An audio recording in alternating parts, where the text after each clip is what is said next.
15 minutos de fé com Padre Edmárcio.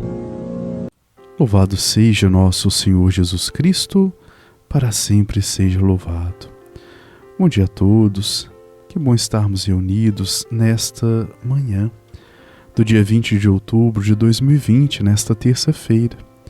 Desejo que todos tenham um dia muito abençoado, iluminado pela luz do Senhor Jesus, para que seus trabalhos, afazeres, possam de fato render bons frutos. Agradecemos também a todos aqueles que têm nos acompanhado. O Evangelho de hoje fala sobre a necessidade da vigilância, pois nós não sabemos nem o dia e nem a hora que o Senhor irá nos chamar e devemos estar sempre preparados. Ouviremos um pouco da história de São Pedro de Alcântara, que foi confessor. Rezamos e agradecemos a vida de todos aqueles que comemoram seu dia no dia de hoje, o dia do maquinista, o dia também do arquivista, o dia mundial do controlador de tráfego aéreo e o dia do poeta. Que o Senhor abençoe todas essas bonitas profissões e possam levar à frente o seu trabalho com entusiasmo, alegria e fé. Vamos ouvir o Evangelho e iniciar bem assim o nosso dia. Evangelho do dia. O Evangelho de hoje é o Evangelho segundo Lucas, capítulo 12, versículo 35 a 38. O Senhor esteja convosco, Ele está no meio de nós. Proclamação da Boa Nova de Jesus Cristo segundo São Lucas. Glória a vós, Senhor. Naquele tempo disse Jesus a seus discípulos: estejam com os rins cingidos e as lâmpadas acesas.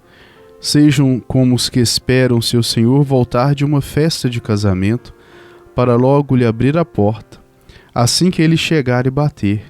Felizes aqueles servos que o Senhor ao chegar encontrar acordados. Eu lhes garanto, ele se cingirá, os fará sentar-se à mesa e passando servirá. E se ele chegar pela meia-noite, ou já perto da madrugada, felizes serão se assim os encontrar. Palavra da salvação, glória a vós, Senhor. Queridos irmãos e irmãs, a reflexão de hoje, ela gira em torno do pecado e a sua remissão, como rezamos na oração do creio. Porém, ela leva-nos a refletir sobre o que fazer para não pecar. É possível não pecar ou viver sem pecado?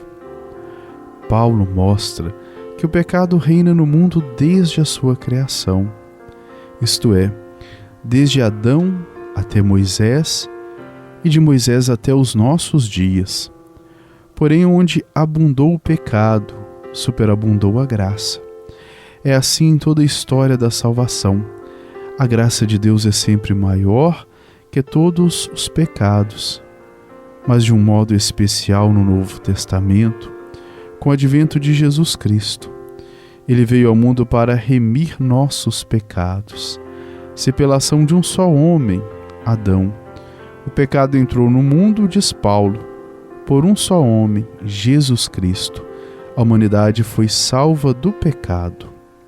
Vemos assim que o pecado, embora exista, ele é passível de ser redimido, quando há no coração daquele que pecou um profundo arrependimento e desejo de conversão. Nisto consiste o sacramento da reconciliação, um dos mais belos sacramentos, porque revela a infinita misericórdia de Deus. Toda vez que nós pecamos, nós temos a oportunidade de pedir perdão a Deus, de nos confessarmos e voltarmos a essa íntima relação de amizade com Deus nosso Pai. Mas não é porque existe o perdão que nós devemos pecar indiscriminadamente. Quando pecamos com esta consciência, nós banalizamos a confissão, porque a usamos em benefício próprio. Aqui cabe uma observação. Devemos tomar cuidado com as atitudes extremas. Aqueles que nunca confessam acham que não precisam, e por outro lado, aqueles que por qualquer motivo confessam. ambas as atitudes são extremas e equivocadas. A primeira, porque demonstra explicitamente a não valorização do sacramento, da misericórdia de Deus por meio dele. A segunda, por sua vez, porque banaliza a confissão como se ela fosse um produto de consumo. Além disso, esta segunda atitude mostra também um não entendimento do verdadeiro significado da confissão. Quem sabe o que ela realmente significa, a pratica com seriedade, com um profundo compromisso de emendar-se das falhas e pecados cometidos. Quem confessa hoje, amanhã volta a cometer o mesmo pecado, depois de amanhã, sem o desejo de mudança, de arrependimento, sem nem que seja o esforço de tentar evitar o seu pecado, brinca com a misericórdia de Deus.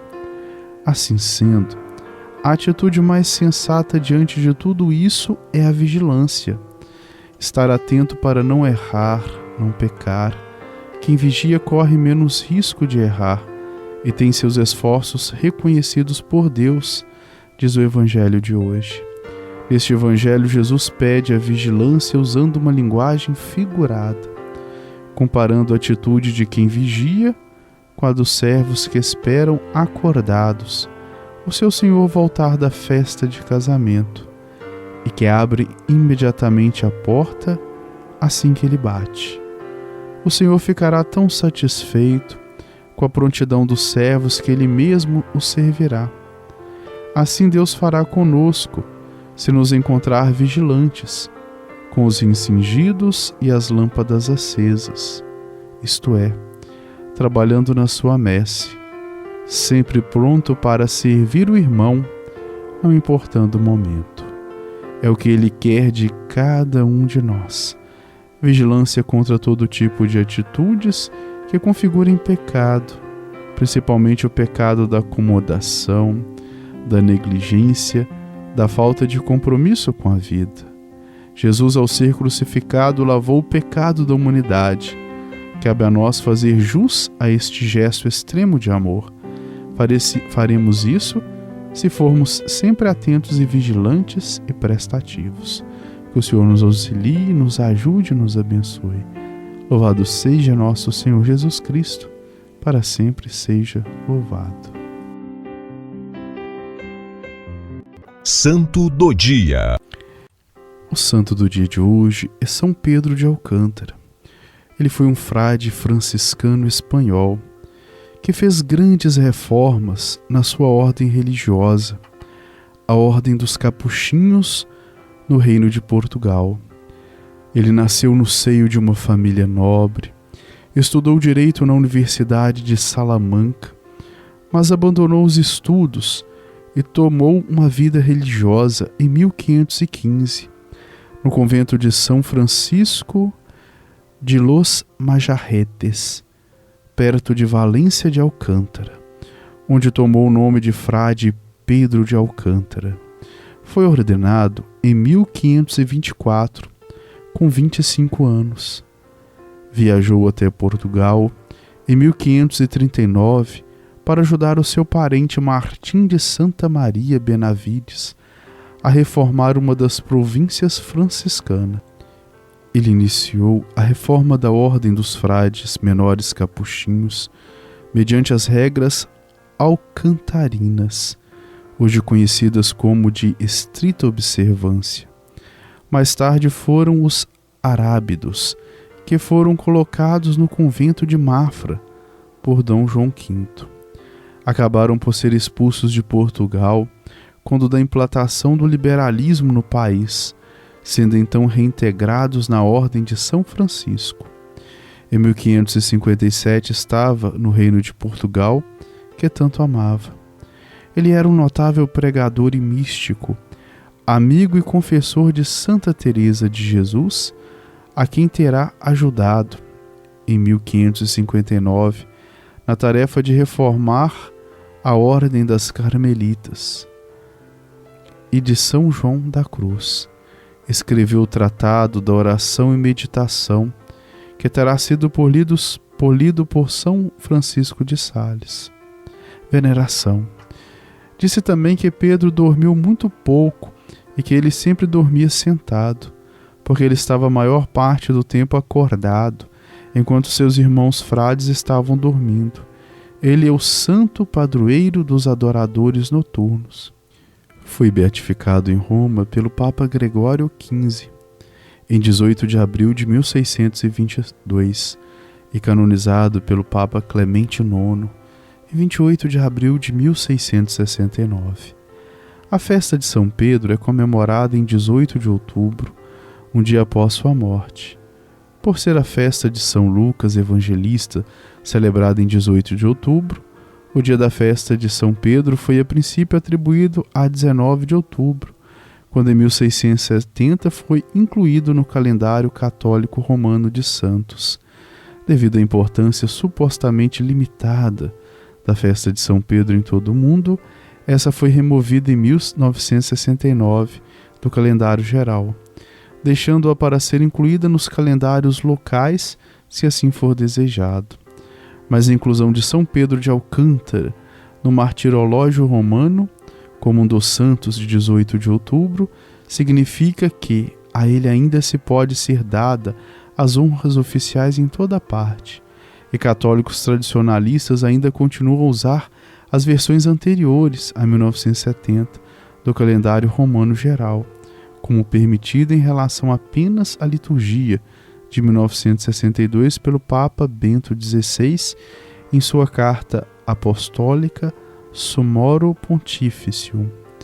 São Pedro de Alcântara é o padroeiro da adoração do Santíssimo Sacramento noturno. Em 1826 foi nomeado padroeiro do Brasil e em 1962, o quarto centenário da sua morte, da região espanhola de Extremadura, ele também é venerado como padroeiro das várias paróquias nos Estados Unidos e Filipinas. A cidade de São Pedro de Alcântara, na província de Málaga, foi assim nomeado em homenagem a ele. Também no Brasil nós temos uma cidade, de São Pedro Alcântara, dedicada a este santo. Esta cidade fica no estado de Santa Catarina. São Pedro de Alcântara, rogai por nós. Bênção final. O Senhor esteja convosco, Ele está no meio de nós. Que o Senhor Jesus Cristo esteja junto de nós para nos defender, dentro de nós para nos conservar, à frente de nós para nos guiar, atrás de nós para nos guardar, sobre nós para nos abençoar. Ele que com o Pai e o Espírito Santo vive e reina, pelos dos séculos. Amém. E abençoe-nos o Deus Todo-Poderoso, Ele que é Pai, Filho e Espírito Santo. Amém. Tenhamos todos um ótimo dia. Fiquemos em paz e que o Senhor nos acompanhe. Graças a Deus.